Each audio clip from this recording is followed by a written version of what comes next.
Hello students, today we'll discuss about the summary of our third lesson, Journey to the End of the Earth, written by जिशानी Dosi.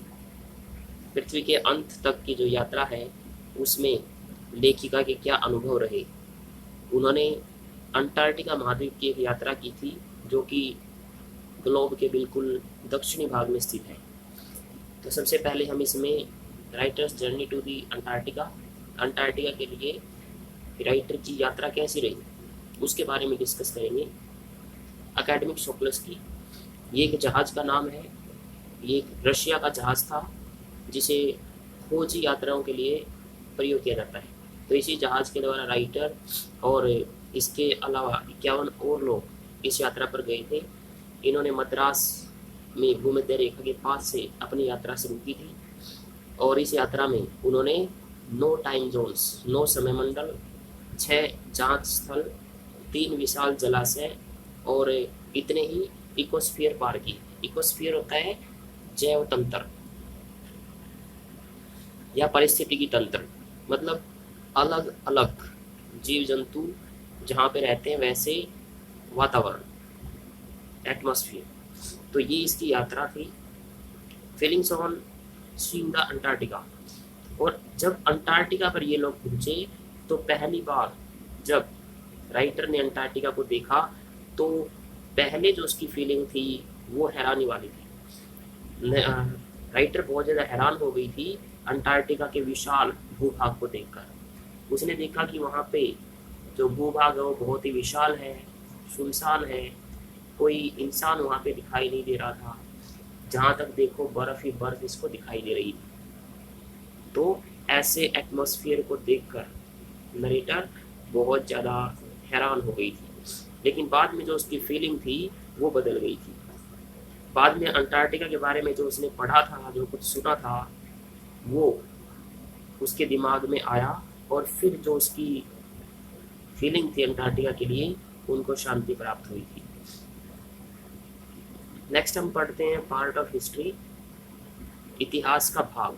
तो Antarctica इतिहास का एक भाग रहा है 650 million years ago, Gondwana.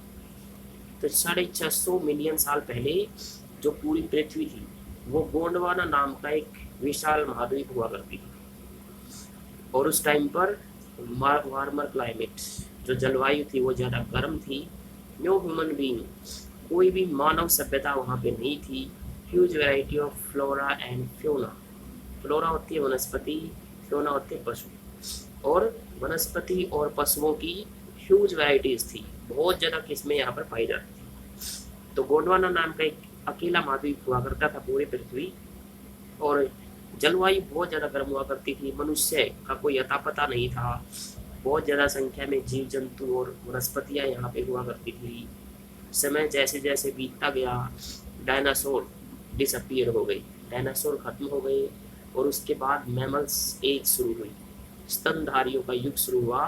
और फिर धीरे धीरे करके गोंडवाना सेपरेट हो गया, गोंडवाना अलग अलग हो गया और वो अलग होके 7 महाद्वीपों में बट गया, जैसा कि हम आज पृथ्वी को जानते हैं जिसमें 7 महाद्वीप। तो ये हिस्ट्री थी कि हमारे 7 महाद्वीपों का निर्माण किस तरह से हुआ। Knowing our history. तो जब कोई भी व्यक्ति अंटार्कटिका में जाता है तो वहाँ पर जो जलवायु है, जो जीव जंतुओं का जगत है, जैसा भी एटमॉस्फेयर वहाँ पे है, वहाँ पे जाके हम अपनी पृथ्वी के इतिहास के बारे में जान सकते हैं कि मनुष्य कहाँ से आया है और किस तरफ आगे बढ़ रहा है। ये सब जानकारियाँ अंटार्कटिका की जो बर्फ़ की परतें हैं उनमें दबी हुई विभिन्न प्रकार की जो चीज़ें हैं उनका अध्ययन करके इनका पता लगा जा सकता है कि मनुष्य की सभ्यता और पृथ्वी का जो निर्माण है वो कितना पुराना है।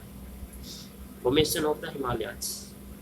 अब इसी से हम ये भी पता लगा सकते हैं कि हिमालय पर्वत की फॉर्मेशन कैसे हुई, इसका निर्माण कैसे हुआ था। तो जैसा कि हमने पढ़ा 650 मिलियन साल पहले सारी पृथ्वी गोंडवाना नाम का एक विशाल महाद्वीप थी। जब अलग अलग महाद्वीप बने तो एशिया जब महाद्वीप बना वो उसकी ऊपरी परत नीचे की तरफ झुक गई और जो कंकड़ मिट्टी थी इसके ऊपर वो सभी समंदर में जमा हो गए और उसके जमा होने से हिमालय पर्वत का निर्माण हुआ। डार्क पैसेज, डार्क पैसेज ये एक ठंडी ध्रुवीय धारा है, पानी का बहाव है बहुत ज़्यादा ठंडा, जो कि दक्षिणी अमेरिका और अंटार्कटिका के बीच में लगातार प्रवाहित होती रहती है। डार्क पैसेज है, इसका निर्माण भी जब गोंडवाना विभिन्न महाद्वीपों में टूटा तब उसका निर्माण भी हो गया था।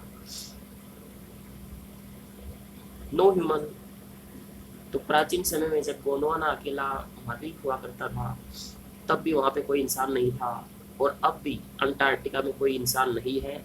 नो बिल्डिंग, कोई बिल्डिंग नहीं है वहाँ पर, कोई पेड़ नहीं है, और विजुअल स्केल चेंजेस, हमारा जो विजुअल स्केल है, आंखों की दृष्टि का पैमाना है, वो बदल जाता है। इसका मतलब है कि जब हम यहाँ अपने घर पर दूर तक देखने की कोशिश करते हैं तो हमारी आंखों के आगे कभी बिल्डिंग आ जाती है, कभी पेड़ पौधे आ जाते हैं, और हम ज़्यादा दूर तक नहीं देख पाते। लेकिन अंटार्कटिका में ऐसा नहीं है, क्योंकि वहाँ पे पेड़ पौधे नहीं है, बिल्डिंग नहीं है। जहाँ तक भी हम देखेंगे हमारी आंखों का पैमाना फैल जाता है, जहाँ तक भी हम देखेंगे बर्फ ही बर्फ दिखाई देगी, हमें दूर तक दिखा जा सकता है। और जो हम यहाँ पर छोटे छोटी चीज़ें देखते हैं, मच्छर मक्खी वगैरह देखते हैं, इनका स्थान वहाँ पे आइसबर्ग्स ले लेते हैं, बड़ी बड़ी बर्फ़ की चट्टानें ले लेते हैं। वहाँ पे बहुत बड़ी बड़ी चीज़ें हम देख सकते हैं, जैसे कि आइसबर्ग, विशाल आइसबर्ग वहाँ पे देखे जा सकते हैं। ह्यूमन इम्पैक्ट, मानव का क्या प्रभाव पड़ा है इसके ऊपर। अराउंड 12,000 ईयर्स, लगभग 12,000 साल पहले मनुष्य की जो सभ्यता थी वो विकसित हुई। तो मनुष्य जाति का विकास लगभग 12,000 साल पहले हुआ था, और इतने ही समय में हमने रकस हुड़दंग मचा दिया है पृथ्वी के ऊपर। डोमिनेंस और नेचर, डोमिनेंस होती है प्रभुसत्ता, और प्रकृति के ऊपर अपनी प्रभुसत्ता हमने दिखानी शुरू कर दी है। हमने पृथ्वी पर बड़ी बड़ी बिल्डिंग बना ली है, पेड़ पौधों को काट दिया है। तो इस तरह से हम प्रकृति के खिलाफ एक युद्ध में लगातार खड़े हो गए हैं। हम अपना प्रभुत्व दर्शाना चाहते हैं, बैटलिंग फॉर रिसोर्सेज, और जो रिसोर्स हैं, जो संसाधन है पृथ्वी के ऊपर, जो कि इंसान और दूसरे जीव जंतुओं के बीच में लड़ाई का एक विषय बना हुआ है। मनुष्य उन संसाधनों को अपने फायदे के लिए लगातार यूज करता रहा है, और जैसे जैसे मनुष्य इमारती लकड़ी को जलाता है, उसके कारण ब्लैंकेट ऑफ कार्बन डाइऑक्साइड, उसके कारण संसार के चारों तरफ कार्बन डाइऑक्साइड का एक कंबल या एक परत,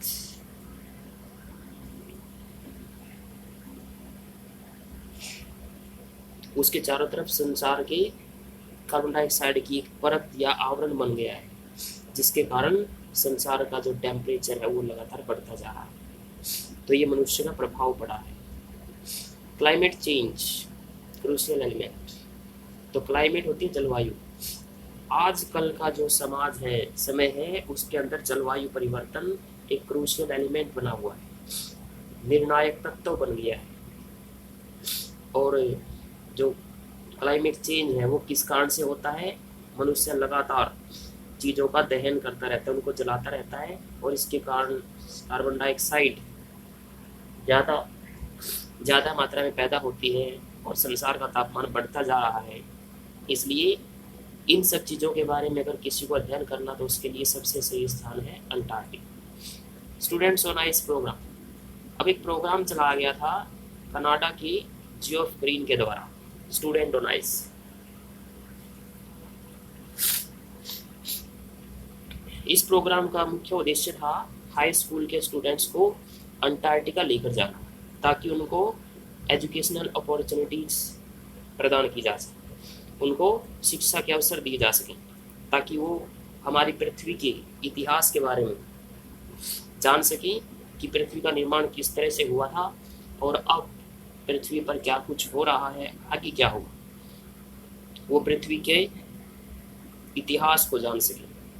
ये सब चीज़ें दिखाने के लिए, इनके अध्ययन के लिए स्टूडेंट ऑन आइस प्रोग्राम चला गया था, और इसका उद्देश्य था कि जो बच्चे हैं उनके मन में हमारे इस पृथ्वी प्लैनेट के प्रति रिस्पेक्ट आ जाए, ये सोचकर इस प्रोग्राम को चलाया गया था और ये प्रोग्राम बहुत ज़्यादा सफल रहा। चेंज इन एनवायरमेंट, अब जो गतिविधियां मनुष्य कर रहा है उनके कारण पर्यावरण लगातार बदलता जा रहा है। इसके लिए एक एग्जाम्पल इसमें दिया गया है फाइटोप्लैंक्टन का। Phytoplankton southern ocean food chain है, सिंगल सेल प्लांट। फाइटोप्लैंक्टन जो है वो एक कोशिकीय पौधे होते हैं जो दक्षिणी महासागरीय आहार श्रृंखला का मुख्य भाग है। ये छोटी छोटी घास हैं जो दक्षिण के महासागरों में पाई जाती हैं। इनको खाकर छोटी मछलियाँ जीवित रहती हैं। छोटी मछलियों को खाकर बड़ी मछलियाँ और दूसरे जो समुद्री जीव हैं वो अपना पेट भरते हैं और उनके मरने से या उनको खाकर जो उस क्षेत्र के पक्षी हैं वो अपना पेट भरते हैं। तो इस तरह से एक आहार श्रृंखला चली हुई है। इसके कारण अगर इसको नुकसान पहुंचता है तो पूरी आहार श्रृंखला में गड़बड़ी आ जाएगी, वो असंतुलित हो जाएगी और जो पर्यावरण है वो भी असंतुलित हो जाएगा। तो कौन दा ओशियन। अब लास्ट में जो राइटर हैं वो महासागर के ऊपर पैदल चलने के बारे में अपने अनुभव का वर्णन करती है। सोक्लस की जहाज में कुल मिलाकर 52 सदस्य थे और जो जहाज था वो 2 द्वीपों के बीच में जाकर फंस जाता है। तो जो जहाज के कैप्टन थे उन्होंने सबको नीचे उतरकर समंदर पर चलने के लिए कहा। तो जब वो नीचे उतरे सभी 52 व्यक्ति, तो उन्होंने महसूस किया कि समुंदर के ऊपर जो 1 मीटर की बर्फ की लेयर थी वो बनी हुई थी और उसके नीचे 180 मीटर तक सांस लेता हुआ नमकीन पानी था। वहाँ जो छोटे छोटे टापू बर्फ के कारण बने हुए थे उनके ऊपर क्रैब ईटर सील्स लेटी हुई थी। क्रैब होते केकड़े, उनके ऊपर केकड़ों को खाने वाली सील लेटी हुई थी, वो आराम कर रही थी। तो ये अनुभव लेखिका का अंटार्कटिका पे रहा था और कहती है कि ये अनुभव मैं अपने पूरे जीवन में याद रखूंगी और हमें भी पृथ्वी के बारे में अगर जानना है तो हमें भी अंटार्कटिका की सैर जरूर करनी चाहिए। तो इसके ऊपर हमने एक नोट तैयार करना है पूरे लेसन पे, इन सब पॉइंट्स को इंक्लूड करते हुए। Thank you.